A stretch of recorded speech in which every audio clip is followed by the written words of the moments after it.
you got to take what they give you. And they're a very sound defense. It's very, very similar to Seattle. It's a hard 8-man front about 95% of the time in almost every single situation. So, they do make it tough to run. But, they play pretty deep safety too. There's no quarters or anything like that. So, when you get hard quarters and stuff, you got some shots over the top. It's tough to get it past the middle third player. But any team that runs a 8-man front, there's not much room to run. But if you can get through there and you get someone out of a gap, then there's no one behind them. So you got to stick with it, and hopefully you can get first downs. And the more you can do it, the more you get a chance to break a long one. What gives you hope that the good start, or however you would define it, the start you've had can be built on, and teams won't catch up with you and adjust, that instead you'll keep getting better? You just hope the players continue to get better. You hope we continue to adjust each week, depending on what people do to us. In order to be good in this league for the long haul, you got to be good at everything. So no matter what you do good, eventually a team will stop that. There's no doubt about that. And you got to be able to counteract that. And once you can do that, then you can come back to what you want to do. So you got to be willing to do everything. And we've done a little bit throughout this year. And I know as the games go, we'll have to do more and more.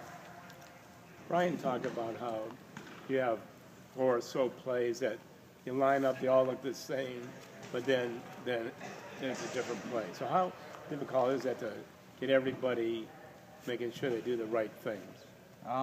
It's hard. It's commitment from the players, commitment from the coaches. It's something that you got to work at. You got to be, pretty consistent and detailed in what you ask for and demand. And you can't let off. You got to coach the little things. And it's been pretty easy with this group. I think we got a good group of players who really eat up everything you say, and they try to be detailed and they listen to everything you say, and they watch it for themselves. And when you got a group like that, it makes it fun to coach, and usually can get good results. Kyle, how do you feel? Oh, go ahead. How do you think you'll be able to get a good evaluation on Johnny Manziel this season if he doesn't get any playing? That's something I don't worry about at all. I worry about winning on Sunday. We work with him every day. I'm with them all the time in meetings. We get to see him get tons of reps on scout team, even though he's not running our exact plays. Usually the concepts he is running for another team we can fit into our terminology. So you're always coaching him on that, and you can't get a lot of evaluation off of scout team reps. You give him some with the ones when he's spelling Brian, but it's something that he's always got to be ready for.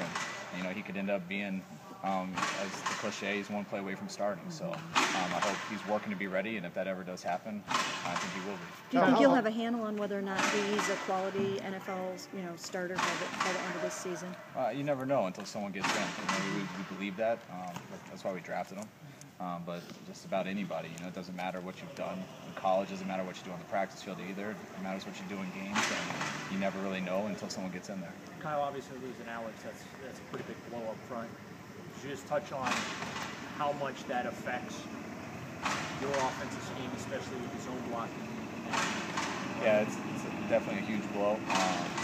It's something that happens in the NFL, so it's just part of the business. But Alex is as good of a football player as I've been around. And we're going to miss him a lot. You don't replace a guy like that. He's too special of a player. But everybody else has to step it up. If you want to replace Alex, that means the other 10 guys on the field got to get better.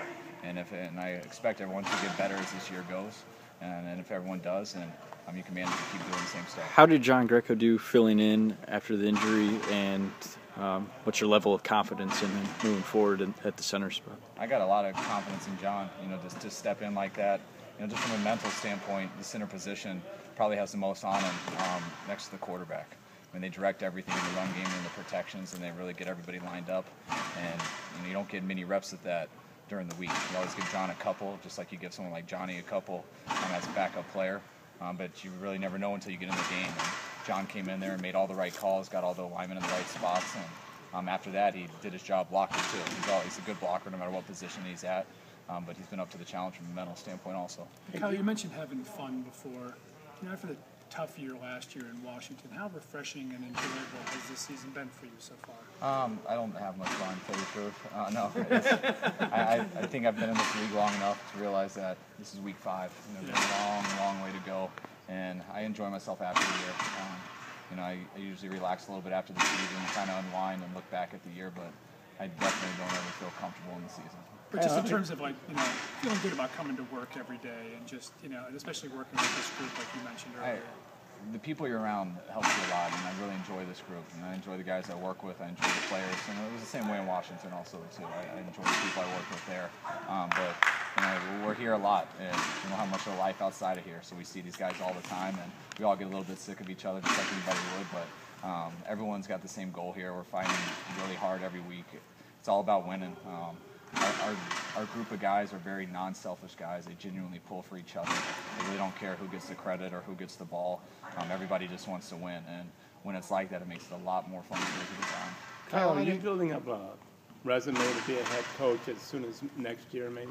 Am I? I have no idea. You have to ask 32 of the owners in the world that question. But I coach as hard as I can, and sometimes you have success, sometimes you don't, and I just try to do the best I can. Is that your goal, though? Is that your goal to be a head coach? Yeah, I mean, that's always been my goal. I think about 95% of coaches, if you ask them, that's eventually their goal. I think everyone wants to be at the top in their profession, and head coach is the top of our profession. Unless I could ever own a team, that would probably be better. But I don't think that's an option. So I think everybody works for that. It's not the only thing you're trying to do, but I think that's a goal for everybody and what we do. Hey, Kyle, can you? I know you guys don't really care what round guys are taken in, but the production you're getting from your undrafteds, what does that speak to? Why do you think you guys have had so much success with the undrafted guys? I think we got some good undrafted players. We were in a situation where we had to hit on some of those guys. We didn't have all the depth and stuff, just trying to build this roster. And we were counting on those guys a lot. And they came in, undrafted that we signed. Have been playing a big role for us. Even someone like Gabriel, who we signed on a tryout basis. And it's been really a credit to them, not us. I mean, we're going to play guys who are good, and these guys have shown that they're good players. And everything we've asked them to do, they've stepped up, and they haven't disappointed. And does it help when there's already guys here that are examples of that? Obviously, Brian Hoyer is one. Miles Austin's another. When younger guys come in and see, hey, these guys have already made it. Do you think that helps at all? Oh, yeah, I think it tends. You look at everybody, but the best players to me in this league are talented players who are scared of getting cut every day. Guys who are self-made guys who really come to work out to prove something every day. And you got to have a lot of talent to be successful in this league, but really what separates good ones from great ones is the effort you put in every day. And when you have some talented guys who were on the back burner, who were undrafted and always on the outside looking in, but they do have some talent, then you kind of get the best of both worlds, because they're scared every second that they're not going to make the team. They're always trying to prove themselves, and they never let up. And when you combine that with being a talented guy, then I think that's what usually the best players are. Can you talk about how McQuiston played and what you see in Painter needing to look this week? Yeah, Paul's played a lot of football. He's played almost every position, I believe, except center. He contributed a lot with Seattle last year, and that's why we brought him here, because we knew he could help us if we ever had an injury, whether it's at tackle or guard. And he stepped in at guard and got us through that game, and I expect him to continue doing the same.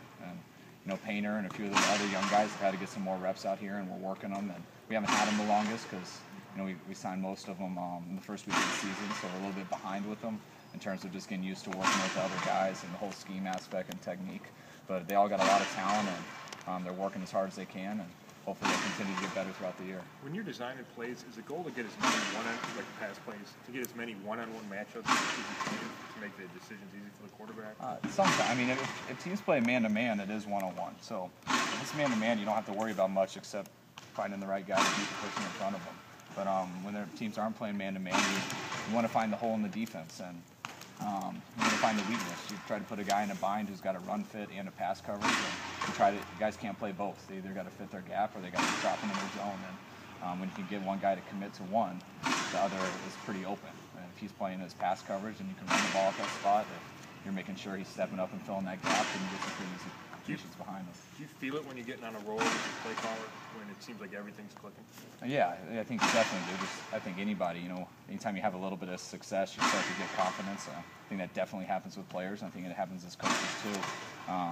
You start having more confidence. You feel the players are making the plays. You feel you can get more aggressive, call some more risky things, because players make things work. And even when it's not a great call, they make it work anyways, and it looks like a good call. So, we all work together, and the more success you have, the more confident everybody gets. Coach Penn's talked about needing to start faster on the road. Only 13 points, I think, in the 2 games on the road in the first half. So what's the key for the offense when it comes to trying to get that thing clicking earlier? I think, the key to starting fast is the key to – it's all about you want to score when you get the ball, and you only get so many drives in a game, and if you get the first drive, you want to score on. And we've had 2 road games, and we scored on one of them, and we didn't on the other.